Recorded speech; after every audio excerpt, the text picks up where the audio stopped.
శ్వాస మీద ధ్యాస ఉంచుదాం, అన్నీ మర్చిపోదాం, హాయిగా కూర్చుందాం. ఏ ఆలోచన వద్దు, ఆలోచనలు కట్ చేస్తూ సహజంగా, సరళంగా, సున్నితంగా, స్వాభావికంగా జరుగుతున్న శ్వాసలను గమనిద్దాం.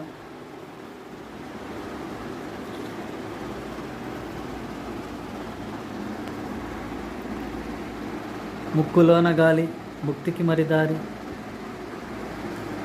కాయటు ఊపిరిలో గని ఉన్నది యోగీంద్రులకు. కాయము అంటే ఈ శరీరం, ఊపిరి అంటే మనం పీల్చే శ్వాసలో గని ఉన్నది యోగీంద్రులకు. శ్రీకాళహస్తిలో మెగా పిరమిడ్ కోసం ఒకే ఒక థాట్, ఒకే ఒక ఆలోచన, ఒకే ఒక భావన రిలీజ్ చేద్దాం.